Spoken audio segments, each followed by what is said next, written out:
নমস্কার, বক্সার টিভির পক্ষ থেকে আমি উৎপল সূত্রধর আবার আপনাদের স্বাগত জানাই আরেকটি প্রতিবেদনে। আজ বাংলাদেশের ভয়ঙ্কর পরিস্থিতি নিয়ে একটি প্রতিবেদন আপনাদের সামনে উপস্থাপন করতে চাইছি। বাংলাদেশে শুধু নয়, সারা বিশ্বে যেখানেই জেহাদিদের সংখ্যা বাড়বে, সংখ্যায় পার্সেন্টেজে, সেখানেই এই ঘটনা অনিবার্য। শুধু ভারত, বাংলাদেশ, পাকিস্তান নয়, সারা বিশ্বে। আপনারা যদি খবর রাখেন, পিঠের চামড়া যদি মোটা না হয়ে থাকে, বোধ বুদ্ধি যদি স্বাভাবিক থাকে, তাহলে দেখতে পারবেন দ্বিতীয় বিশ্বযুদ্ধের সময় ফ্রান্স এবং জার্মানিতে খুব সামান্য পরিমাণ আর এদের বাস ছিল। আজকে জার্মান এবং ফ্রান্সেও এরা চ্যালেঞ্জ। বাংলাদেশে এবার নয়, যখন দেশ ভাগ হয়েছিল তখনও ব্যাপক হারে নির্যাতন হয়েছিল। মন্দির ভাঙচুর, মহিলাদের উপর নির্যাতন, খুন খারাপি কি হয়নি? এটা ওদের ধর্মের অঙ্গ। জেহাদ যদি না করে তাহলে সে তো মুসলমানই নয়। মুসলমান হতে 5টা শর্ত আছে। এক, আমাকে ভারত সরকার পড়িয়েছে, 1 মুসলমানি, 2 5 ওয়াক্ত নামাজ, 3 জাকাত, বছরে একটাবার কিছু পয়সাপাতি দান করতে হয়, সম্পন্নরা দান করেন। 4 একবার হজ জীবনে অন্তত। 5 জেহাদ। ধর্ম বিস্তারের জন্য যে জেহাদ করে না, সে তো মুসলমানই নয়। এবার আপনি ওই যে আমাদের এক অসভ্য আছে, ও রোজাও করে পূজাও করে, আপনি যদি ওই রকম হন তাহলে আপনি আমার এই ভিডিও দেখবেন না, আপনি ছেড়ে দিন। কারণ আপনার মতো যদি ওরকম হয়, রোজা পূজা করা মানুষ হন, তাহলে আপনার এসব শোনার দরকার নেই। আপনি বরং মুরত থাকলে, দম থাকলে বাংলাদেশে গিয়ে একটু দেখিয়ে আসুন আপনি কতটা ওই রোজা পূজা করতে পারেন। ওখানে গিয়ে দেখিয়ে আসুন,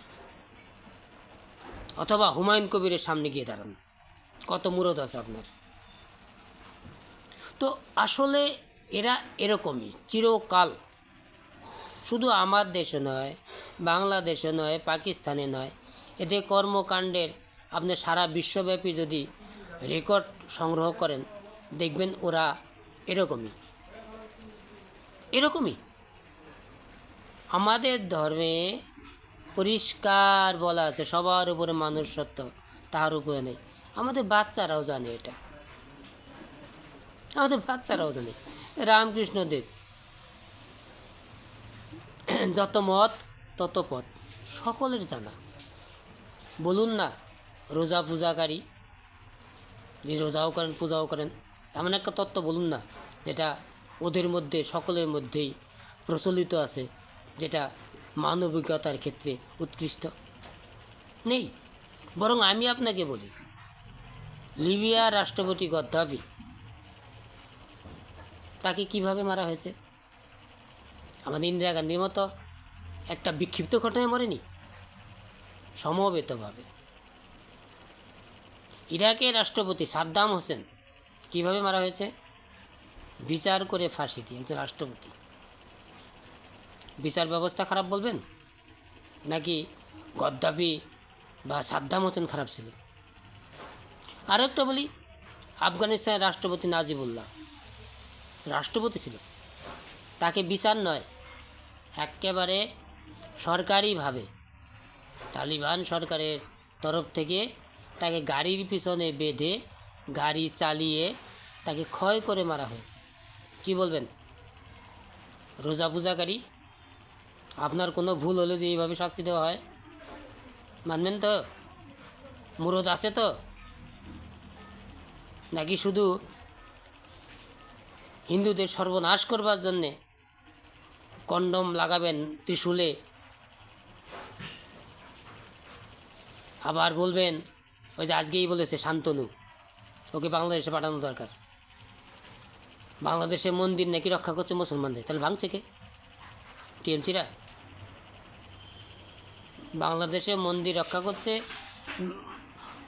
মুসলমানরা, বাংলাদেশ হিন্দুদের বাইরে রক্ষা করছে মুসলমানরা, তাহলে ভাঙছে কারা? এই রোজা পূজাকারীদের ওই যে অসভ্যই বলেছিল না সব, ওদের ওই ব দিয়েই বাংলাদেশে পাঠানো দরকার। আপনারা সজাগ থাকুন, সতর্ক থাকুন, এই ঘটনা চিরকালই ঘটবে, সামনে ভারতেও এই ঘটনা অনিবার্য, সেটা যেন না হয় তার জন্য সতর্ক থাকুন এবং ব্যবস্থা গ্রহণ করুন। সবাইকে আবার আমার পক্ষ থেকে ধন্যবাদ জানিয়ে আজকের প্রতিবেদন এখানে শেষ করছি।